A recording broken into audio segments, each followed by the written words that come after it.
right. So, welcome everybody. This is Off the Rails DnD. It's our first, jump into doing top 10 lists. I've got Mike Mustafa with me today. He's probably going to come around. He's a great DM. He's probably going to do several of these top 10 lists with me. But this top 10 is going to be the top 10 level 1 damage spells, and that covers all classes. Instead of doing like best wizard spells, let's see what's good for everybody. So we're going to get started, and I plan on bringing you this every Thursday is what I'm thinking. So we'll do top 10 Thursdays, maybe some special treats before then. So, all right, here we go. All right, so my number 10 is Wrathful Smite, and I feel like we've been through this before. But it's not that great powerful spell, but it is a bonus action. So that's one of my favorite parts about it. And it also does 1d6 extra psychic damage. And how you cast this is you cast it on your melee weapon after you've made a weapon attack and you've hit with that attack. So your next turn gets 1d6. And then the creature you hit has to make a wisdom saving throw or be frightened of you until the end of the spell. And then the downside, I guess, would be on that creature's turn, they can re-roll the DC and end the spell effectively on you and on it. So that's Fear's a really great ability if you can get it to trigger. Great way to kind of control the field, especially in earlier fights where creatures have typically lower saving throws. My number 10 is going to be Absorb Elements. It's a little unconventional because it's not thought of as a damage spell, but it does give you extra damage based on the damage that you take. You get to cast it as a reaction, which is awesome, and it deals 1d6 of whatever the triggering damage from the incoming spell is. It also gives you resistance against that damage type for the entire next round, so it scales really nicely as you level up as well. I must have missed that one because I would have actually put that on my probably top 10 and got rid of Wrathful Smite. It's a great spell. Really underutilized. So my question is, so what you're saying is if you get hit with Fireball, you take less damage? You take half damage. You take half damage, and then the next turn, that creature takes 1d6 damage, fire damage? Your next melee attack deals an additional d6 fire damage. Okay. Yeah. So you can use it on literally any incoming spell, whether it's Toll of the Dead, just as a cantrip at first level, or Meteor Swarm when you're fighting the big bad guy at the end of the game. Like half damage from a Meteor Swarm saves a shitload of damage, and that is really, really good for a level 1 spell. And it does have the added benefit of dealing a little bit of extra damage on your next attack. Well, you have me convinced. I'm gonna have to use that next time I re-roll a character. I think them can actually take it. I think I'll have to look. Because I would definitely change that out. Take that. So going on, number 9, mine is Dissonant Whispers. Just one of my favorite spells of just to use constantly. It does 3d6 psychic damage, and that person must then immediately use its reaction to move as far away from you as its speed will allow. To me, this is a good one because, it does really high damage. 3d6 is really good for level 1. But also, if you're in a sticky predicament and you hit with it, that creature fits right in front of you now, gets away and gets you a chance to, reconstruct yourself and figure out what you need to do, which is what we needed last night in your game, by the way. Absolutely. Would have helped a lot. It would have. But the best part to me is the role-playing aspect of this is because you can make that whatever you want to say. It's like, I hate you, your mother's a whore, whatever it is. Now that creature, it's in their mind, and that's all they can think. So I think the trash talk aspect is just so much fun. Yes. My number 9 is going to be Thunderwave. Excellent spell. It is one of the earliest area of effect spells that you can get. It's going to deal, I believe, 2d8 thunder damage to everything in 10 feet of you. And then if they fail their saving throw, they are shoved, I think, 15 feet away from you. You got that flop that's 15 feet cube, and they get pushed 10 feet from you. Okay. The numbers are right, just a flip. Yeah. Really, really good, especially in the earlier levels when you're a little bit more squishy. If a few monsters are kind of ganging up on you and you're like a bard or a wizard, you can Thunderwave. They all get shoved back, gives you the ability to dip out. The one downside to it, and the reason that it's so low on my list, is your allies that are in the 15-foot cube will also be subject to the damage, and that can lead to some pretty sticky situations, as we've encountered more than once. We have encountered more than once, and it's because people don't read that spell all the way through. Yes. And they just use it, and then it's like, wait, well, I don't want to use it. Nope, already did. Sorry. Yep. You killed your party. So no backsies. Yeah, no backsies. All right, moving right along. My number 8 is Witch Bolt. I'd say really fun, spell. I mean, straightforward. Does 1d12 lightning damage, and then and correct me if I'm wrong, but it's each round after that it still does 1d12. You can maintain concentration on it and use your action to just re-up the damage. Yeah. So, and I think that's amazing too, especially if you're fighting a big baddie and you can kind of get away to continue to concentrate on it. You're always going to put 1d12 on it, no matter what it is. Without spending extra spell slots. Yeah, yes. That is actually, I think, probably maybe this should be higher up on my list, but I've got it considerably higher up. Yeah. See, and I have Thunderwave higher up than you did. Yeah. So, I think we think a lot of the same, and I think I was more looking at some of the damage that they do, because we don't have a lot of damage. Don't do a lot of damage with the early weapons. So to me, I think that's the way I was viewing it. And now listening to what you're saying, it's like, okay, maybe these should be moved a little bit, or just rethinking it. It's definitely a preferential thing, but I do like the area of effect, the crowd control, like dissonant whispers. I just think that those effects are really, really useful, even if they don't deal quite as much damage. Now it isn't concentration. That would be concentration. It just says the spell ends if you use your action to do anything else. So you literally just have to sit there and not do anything, right? Let me double check.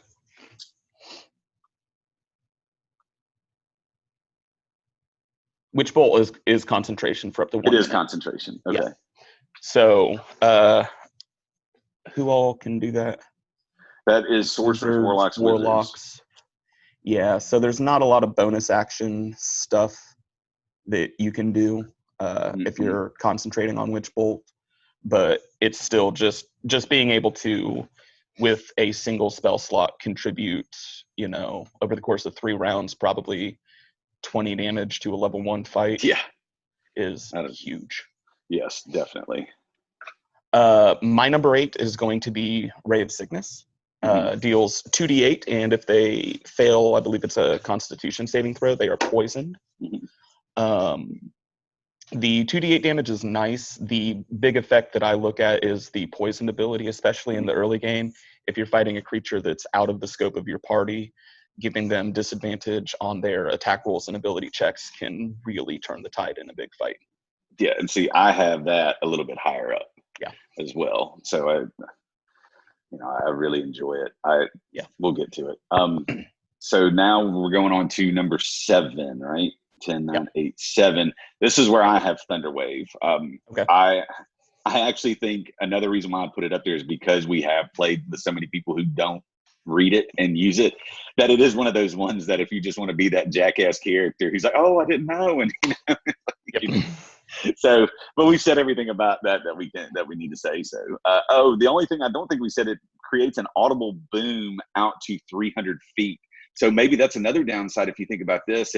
If you are within 300 feet of trying to sneak up on somebody, they're going to hear this. That is another slightly less relevant reason that I have it lower on the list, but it definitely does have an impact. If you're sneaking through a dungeon and you have to Thunderwave and you wake up the dragon at the end of the dungeon. Yeah, exactly. Or you're trying to lay siege to a castle and you make everybody just hears you coming.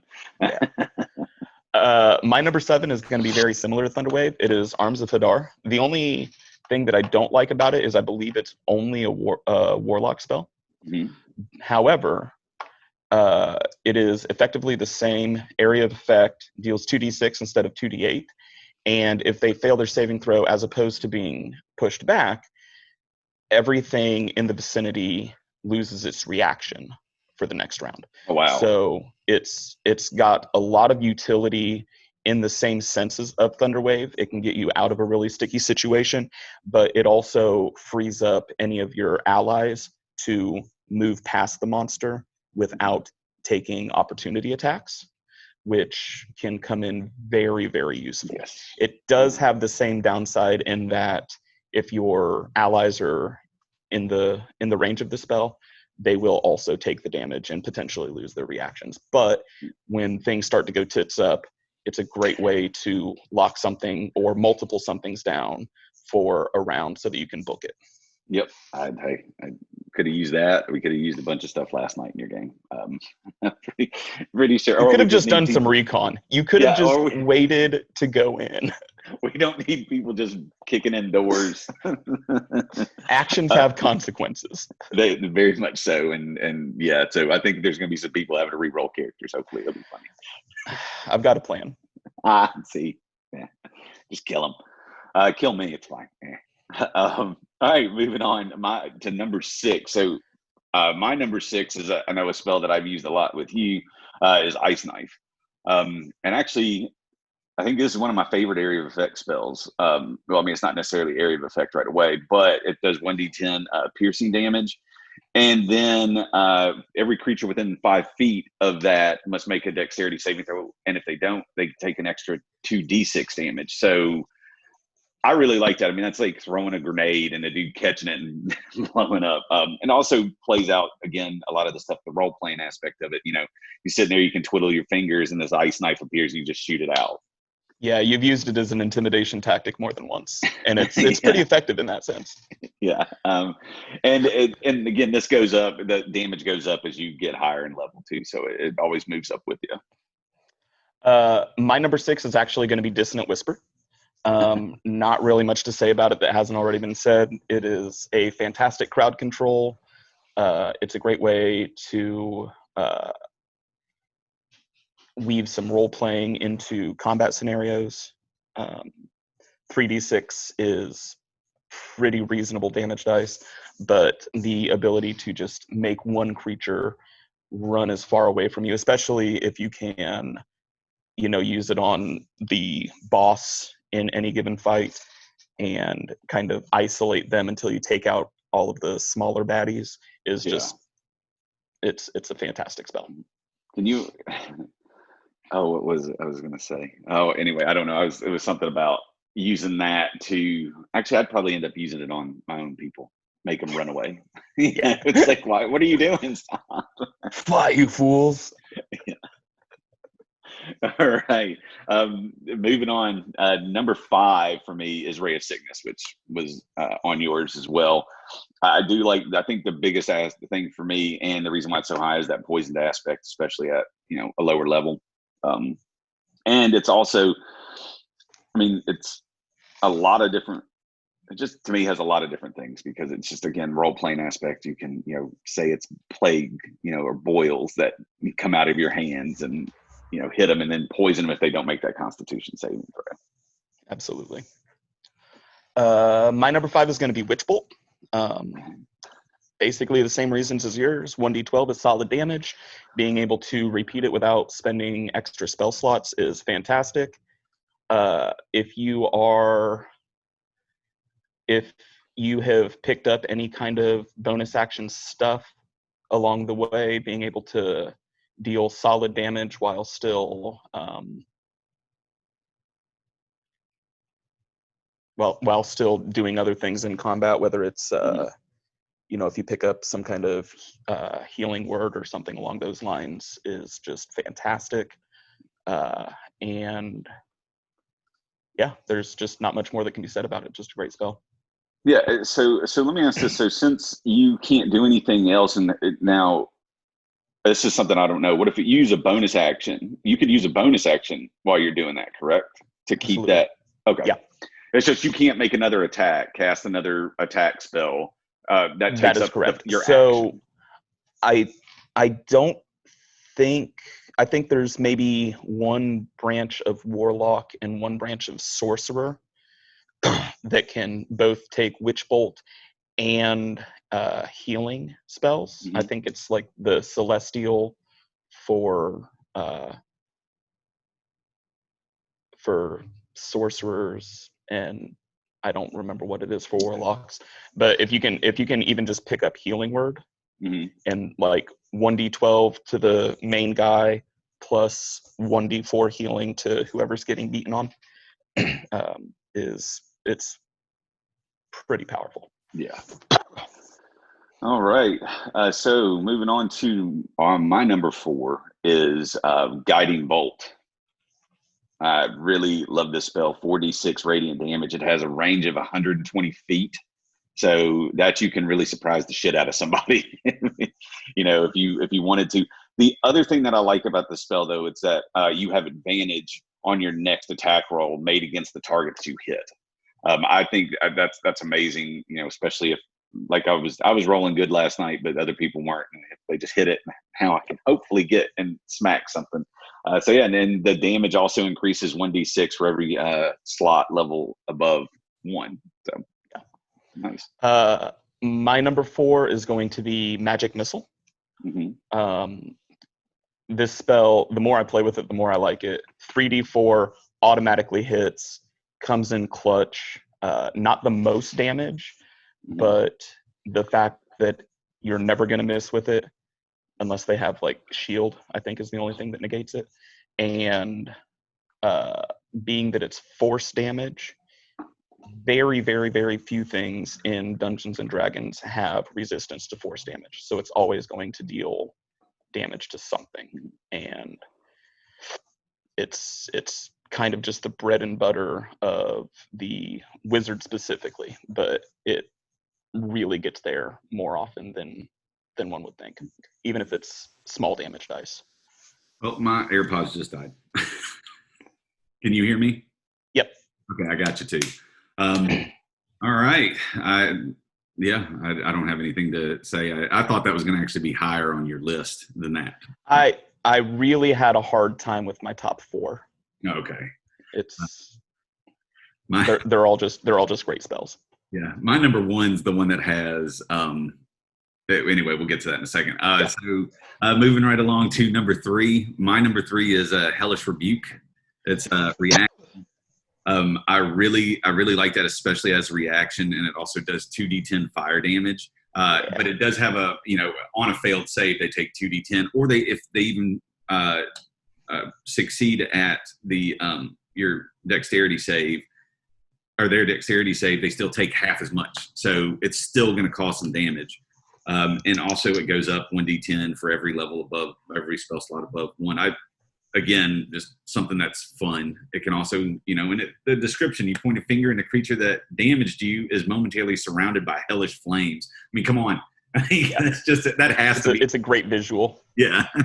Reaction spells are super, super powerful. Like being able to do something in response to being hit, or like the Warcaster feat comes to mind, where you can cast spells as attacks of opportunity. Yes. Just really, really powerful ability. Because like 2d10 as a reaction is solid. Yeah. My number 3 is going to be Chromatic Orb. Okay. Does 3d8. You get to choose the damage type, and you get to choose from a list. I want to say fire, ice, thunder, lightning. I think acid's in there too. Acid, maybe poison. So this spell: acid, cold, fire, lightning, poison, thunder. Yeah. So it has the ability to get around a lot of different resistances if your party is able to do their homework on what they're fighting and figure out what kind of damage is going to be good against the creature. Or, if you have, like, I think monks get extract aspects to figure out resistances. It allows you a lot of flexibility, and 3d8 is very solid damage, especially early in the game. There is one downside to this, though, because I've only got material component for it. Yeah, the material component for it is a diamond worth 500 gold. 50 gold. Was it 50 gold? It's 50 gold. Okay. Yeah. Which is a pretty serious investment early on. Yeah, exactly. But it doesn't consume it. So once you have it, you have it. Yeah, and that is one of the reasons that it's not higher on the list. Well, we'll get to it because I'm sorry, I'm going to spoil it. That's my number one. Yeah, I'm only got 2 left, and I already said it was on there. So moving on to number 2, my number 2 is Inflict Wounds. I love playing. I don't play the Wizard Necromancer, but I love playing the Death Domain Cleric, and this was always one of my favorite spells. I mean, it does 3d10 necrotic damage. That's just okay. There, done. 3d10. That's amazing. And if you're rolling perfect, that's 30 necrotic damage. As a level 1 spell, it's a lot. Yes. What else? The only issue I do see with this though is you have to be right next to him and touch him. And it has no range other than 5 feet, pretty much. So that's really the only downside, which means you have to get in there and mix it up, opposed to But a cleric would be anyway. They've got the armor and ready to fight. So absolutely. All right. My number 2 is going to be Guiding Bolt. There's not a lot that hasn't been said about this spell. 120 feet range is excellent if you are kind of a squishier cleric. If you have like a lower constitution or a lower strength, being able to hang back and just 46 damage, grants advantage on the next attack if it's hit. Really, really powerful spell. I figured it had to be somewhere on your list. I'm excited about. I think you haven't even hinted at what your number 1 is. I have not. I can't wait for this. And so we're moving on to number 1. I mean, I spoiled it. Mine's Chromatic Orb. The reason to me it's number 1 is because of being able to choose the type of damage it does. Now, you as a DM, here's a question I was going to ask you. Let's say we're in a fight, and you always say it doesn't take as much damage, or somebody catches on just you saying they used to fire. So would you allow that to be the study that they had, or? I would allow them to deduce that it is resistant to fire. Okay. I would not give them a list of the resistances. Okay. So, but basically, you would be able to cycle through all of the different damage types until I stop saying that. Okay. That's kind of how I would play it too. But some people are different. Also, that being said, if you like I said, do your research. If you go to the library, that you're going to be fighting Black Dragon, and that it's got resistance to acid and poison. Like you can go to the library, you can read up on what this dragon has resistance to, and then look at Chromatic Orb and say, oh well, it's not resistant to this, so I'll start using Chromatic Orb this damage. And then go get the rogue to steal you a diamond so you can use it. Yeah. All right. My number 1, like I said, my top 3 were all very difficult to pick. So for number 1, I just went with the absolute max damage. It is going to have to be Inflict Wounds. 3d10 necrotic damage is usually good unless you're in like a Curse of Strahd campaign or something that's got a lot of zombies with necrotic resistance. The touch range is a downside. However, being able to do, as you said, up to 30 damage as a level 1 spell, and once you scale up a few levels, cast it at level 3, you're dealing up to 50 damage. That's more than a fireball. Yeah, it's just really, really strong. But just really, really powerful spell. It gets around a few creatures' resistances and has the ability to just take out whatever the boss of the fight is with 1 hit. I had a hard time too with that, with Chromatic Orb and Inflict Wounds. But again, Chromatic Orb, picking the damage. It is pretty strong. Yeah. So I mean, that's it. That's 2 top 10s for the price of 1 on this, I guess the way that you put it. So you feel good about your list? I do. As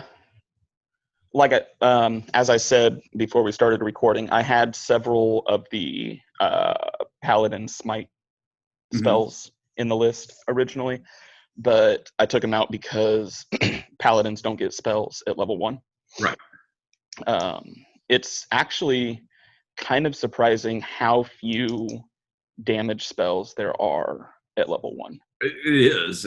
When you really sit down and look at it, there's like less than 20. Yeah, it's something like that. And several of them are like, the Paladin Smite spells, Hunter's Mark, Hail of Thorns, things that you don't really think about as damage spells that just kind of tack extra damage onto your attack. Yeah.